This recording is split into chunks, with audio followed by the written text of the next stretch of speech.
join us today. I'm going to show you today how to replace the door jamb on an entry door. The strike latch side, I call it a door leg.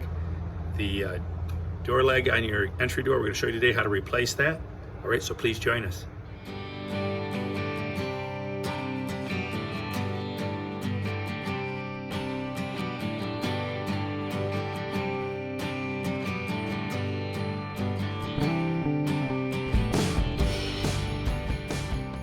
Replacing the door leg, I call it a leg, it's the door jamb, and this has had an extension jamb put on it on the inside instead of the outside, but they've actually split this right here. So we're going to replace this today. Luckily, it's not on the hinge side. The hinge side, I'd probably go ahead and buy a new door, but the client doesn't really want to purchase a new door. And why? When I can replace the leg. I bought that leg for, there you go, $24 for the leg. I call it a leg, the door jamb. And seems to be the right measurements here. So we're gonna go ahead and attempt to replace the leg. Join me, please join me. First things I like to do is take a picture of what I started with. So I have something to reference back to. The big question is, do I want to disassemble this interior extension jamb, or do I want to disassemble the outside? I'm almost thinking that taking the outside off would be easier, because your problem's going to be slipping the new jamb in from either side. You're not going to be able to leave both sides on.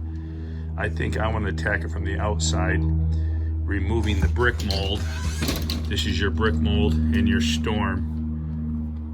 I'm going to remove it because it's not, first it's not caulked. The caulk is already broken. So that brick mold should remove nicely. Worst case scenario, I may have to go to the lumberyard and buy a new piece of brick mold, but hopefully not.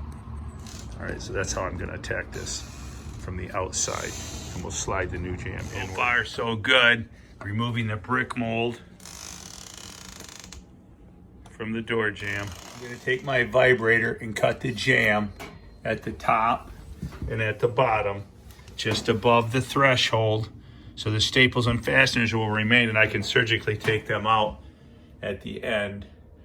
It'll be easier to get this out in pieces than to try to take it out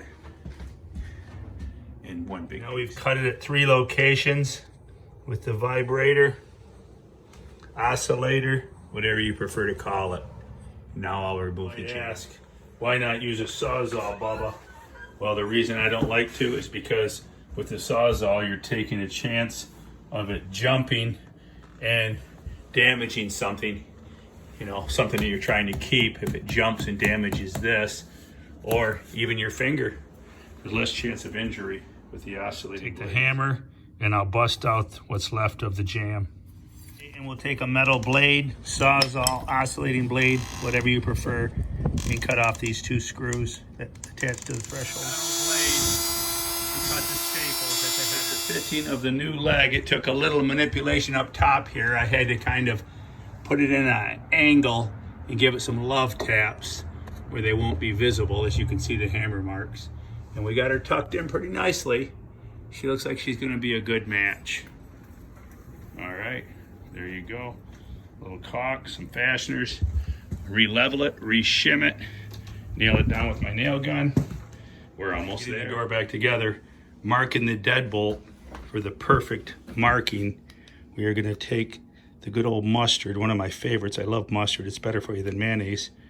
And we're going to take and mark that just like that. We're going to close it.